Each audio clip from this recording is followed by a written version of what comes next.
Hello, everyone. So, wanted to talk about something that's been on my mind for a bit, which is a lot of times people think that in order for you to have a magnetic personality, that you have to be an extrovert.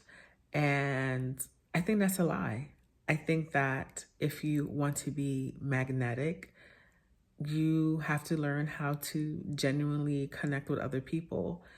I'm thinking about this because there is so much, right, debate about introversion versus extroversion and being a situational extrovert and being a situational introvert, and how introverts are often incorrectly, I think, perceived as antisocial, and how extroverts are like the life of the party. And in order for you to be seen as a social person, you have to be an extrovert. And I don't think that's right at all. Um, I do think the secret to being magnetic, I do think the secret to being remembered is genuinely connecting with people and trying to learn more about them. Um, I remember in high school, I was like a mediator and a peer mediator. And I will never forget one of the staff members telling me that, like, one of my gifts was making people feel welcome. And it always stuck with me. And I've heard this comment throughout my life. And I don't say this because, like, I am some, like, super amazing person, even though I do think that I am a great person. I say that because making people feel welcome is a skill and it's a gift, and it's something that can be learned and cultivated along with a lot of other things, right? Um, I think that the secret to genuinely connecting with other people is taking yourself out of situations and putting your ego aside. I think that, putting ourselves aside is really hard to do um, at a time where, we've all become tiny little narcissists, and we've just, like, we've made everything about ourselves, right? Like, there's plenty of discourse on the internet how people don't understand generalizations anymore. That every time you say something, somebody's like, well, that's not me, and I don't do this. And it's like, yeah, we get it. You don't do that, but this is a generalization, right? A generalization often applies to the general population. Doesn't mean that it applies to everyone. So I think we live in a day and age where people don't understand that, like, general information is truly general information. And I think that for me, as someone who grew up like very introverted, very shy, and who still has a bit of that, but can very much be extroverted and be quote unquote the life of the party, right? And bring the good fun vibes. I've had to learn that the, not I've had to learn, I've learned that people really connect with me, not because I'm rah rah life of the party. It's because I take the time to genuinely acknowledge them and who they are. And this isn't rocket science. Am I saying I do this 100% of the time? No.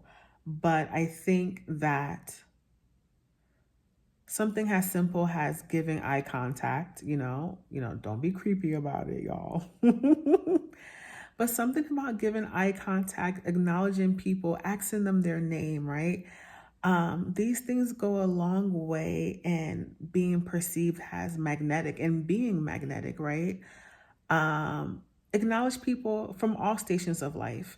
I think capitalism tells us that only certain people are to be acknowledged and respected.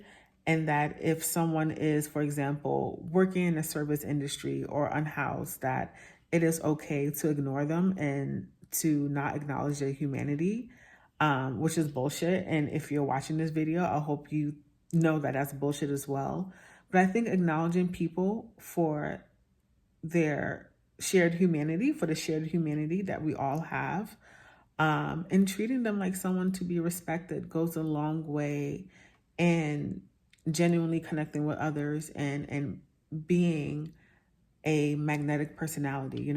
I also think that listening to people is a really big way to be perceived as magnetic. And I don't want to say be perceived, also be magnetic, right? Like a lot of who we want to be are shaped in our minds.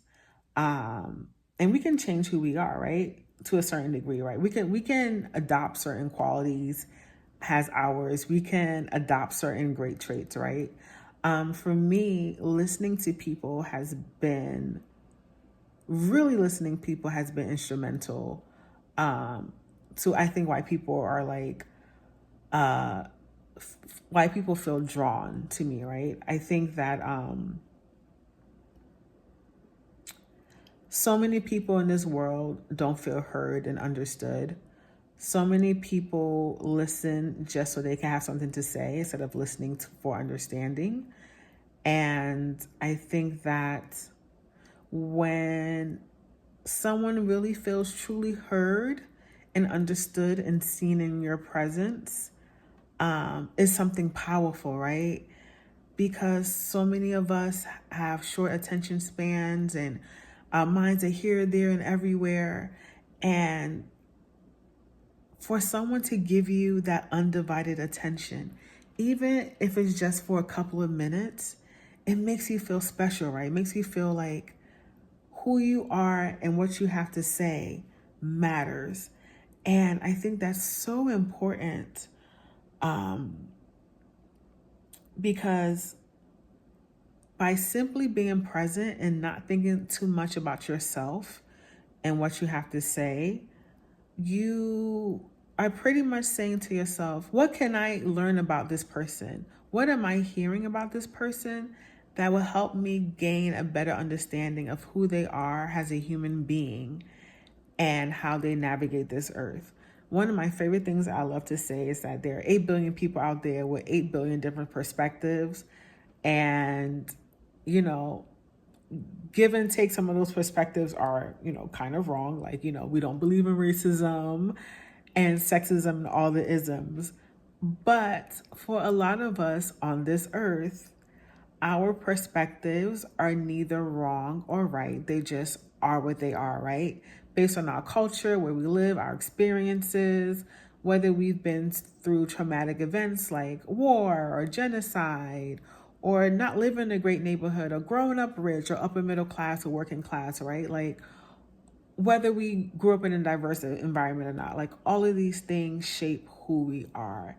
And they give us a lens on life that is unique to just us, right? Like, yes, a lot of us have shared experiences, but my life is unique to me and me alone, right? And I think that so many times we miss out on these really interesting perspectives. I think about this in terms of small talk. So many people are anti small talk, which is weird, um, because small talk is great. And I wish I could find the study that I read that said, like, having small interactions, for example, you going to the coffee shop and seeing your barista, or you seeing your local cashier, your supermarket, or like running into a neighbor. Like those things really enrich who you are as a person and enriches your life. And, it gives texture to the social interactions that you have in your life. And I don't know when we as a society became so anti small talk, but you learn a lot of things about people just by opening yourself up to that. I remember last year when I first moved into my new place, I had went to a bar on my second day because I was tired of boxes and I wanted to have a drink. And this guy ended up striking a conversation with me, a really cool guy. He was from Northern Ireland. I've literally never met anyone from Northern Ireland, so that was really interesting. And we had this really interesting conversation about like travel and like our respective colleges. And, he said goodbye and he went on his merry way. And I remember that conversation, A, because it was really interesting, and B, we forget how enriching just talking to people without an agenda of getting a number or whatever, right? We forget how enriching that is. I remember going to a coffee shop one day and I had done my nails. Right now, my nails are like a neutral color. But I did like this kind of like dreamy, artsy thing on my nails. And one of the staff members was asking me about it. And I was just telling her that like I literally use eyeshadow to create this. And we got into a whole conversation about nail art. I gave her some tips. She gave me some tips. And it was a lovely conversation, right? And I try to initiate small talk with people and be receptive to small talk with people throughout my day, throughout my week, because you learn so many interesting things. And I know we live in an age of stranger danger, and people are like, I don't want to talk to people. I'm antisocial. I'm an introvert, blah, blah, blah, blah. But we miss out on so many ways that we can have these little micro connections with people that enrich our lives, and we don't think about that, right? I'm trying not to turn this into a rant. I don't like how people say that introverts are not social or antisocial. I think that introverts have a different way of moving in the world, which is fine, right? We all have different ways of moving in the world, right? And, I think about this, I only travel with 5 people, and most of those people are introverts. And I love traveling with introverts. You know why? Because when it's time to be more outgoing, they'll let me do that. And when it's time for me to kind of just shut down for a little bit because I need to recharge, they respect that, right? They don't expect me to always be on. If I just want to sit there in silence and read or scroll or look at the ceiling, my introvert friends, they let me. They're not forcing me to talk. They understand that as much as I am extroverted and I love being out in the world, I very much do need to recharge after a while. And I feel like there is space for all kinds of personalities. There is space for the introverts, the extroverts, the ambiverts. There is space for the people that don't identify as neither of these things, right? And I feel like we lose so much of the texture and the diversity of the human experience when we tell people there's only one way to be magnetic, or there's only one way to be charismatic, or there's only one way to be charming. I think that if you are who you say you are and you are genuinely confident in who you are, people will be drawn to you. I remember my friend and I, we went out one night to like this art event in DC, and we met a guy, and he was giving us all these tips. And I believe he may have been autistic. And I'm saying this because I worked with autistic people for a couple of years. And I love the fact that he was just coming up to us like, hey, like, you guys seem fun. I'm going here. Do you guys want to come with? And we went and we had a good time with him. And he had just moved to DC, I think a week or two ago. And when I tell you this man was out here making friends, he was out here making friends, okay? He was putting himself out there. And I really appreciated him for that, because I feel like it's really, really hard for people to put themselves out there and say, hey, to perfect strangers, like, you look cool, like, I'm going here, would you like to go? And I think it's also very hard for, all of the neurodivergent, spicy folks out there, right? Because they feel very much misunderstood by folks who are not neurodivergent or spicy. And, the other day, my friend was like, what happened to him? And she was like, I hope he's doing well. And I was like, you know what? I hope he's doing well too, because he had a good spirit. And anybody who has the audacity to go up to a stranger and say, hey, I think you guys are cool. Like, do you guys want to come with me to like this next art stop?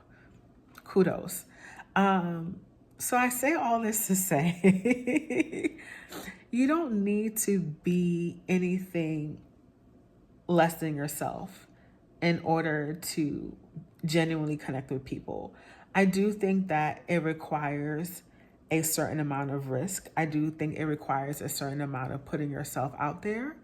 But I don't think you have to be somebody that you're not. Of course, we're always evolving, and there's nothing wrong with striving to be the person that you want to be. I'm in my late 30s, and I finally feel like now, after working on myself for a couple of years, I am exactly the woman who I've always wanted to be. and exactly the woman that, you know, younger me would have been proud of. So this is not to say that I am against evolution or growth of any kind.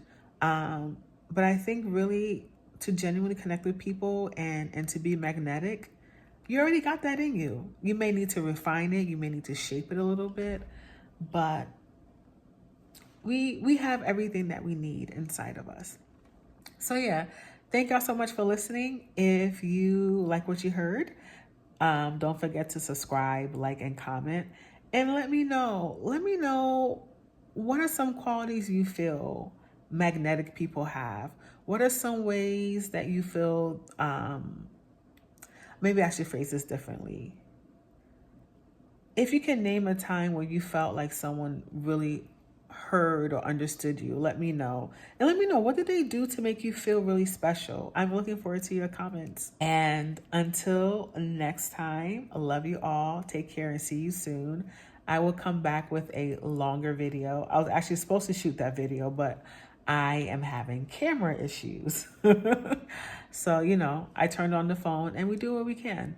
So look out for that topic. It should be a very interesting one next week. Okay, I'm signing off for real.